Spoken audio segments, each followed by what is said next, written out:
Aujourd'hui, c'était une grande journée pour un projet extrêmement important au niveau de la recharge électrique en France,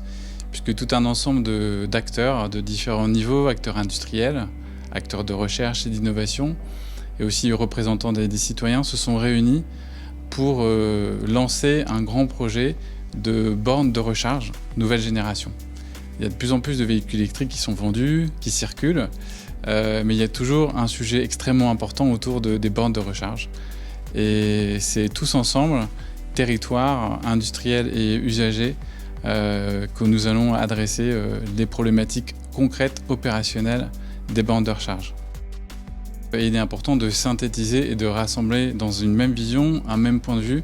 les contraintes et puis les opportunités d'une nouvelle borne de recharge nouvelle génération. Et l'intérêt, c'est vraiment d'avoir un projet commun et non pas d'avoir une multiplicité de tarifs, une multiplicité de normes techniques, une multiplicité de types d'usage, une multiplicité d'acteurs qui vont fournir l'électricité. Il faut avoir, oui, de multiples acteurs, mais par contre, il y aura une solution interopérable pour les usagers, pour que ce soit vraiment pratique pour ceux qui possèdent un véhicule électrique, de pouvoir le recharger indépendamment de qui fournit l'électricité à la borne, de qui fabrique la borne, et également de quel opérateur ils ont choisi pour payer la facture de leur plein électrique.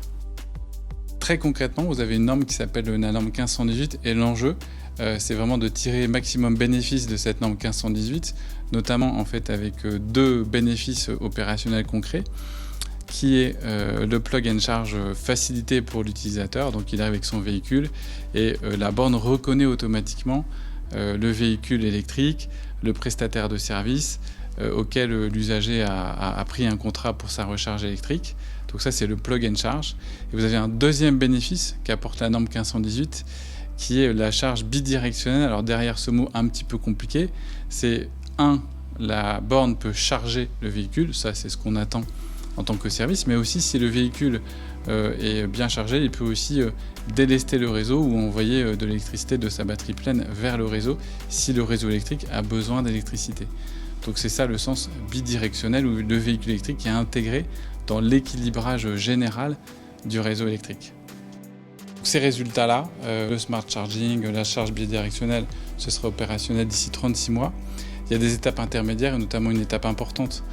pour l'usager, c'est la possibilité de programmer à l'avance, grâce à ce nouveau service, les moments où il va pouvoir bénéficier au maximum des effets du réseau vis-à-vis de la borne électrique.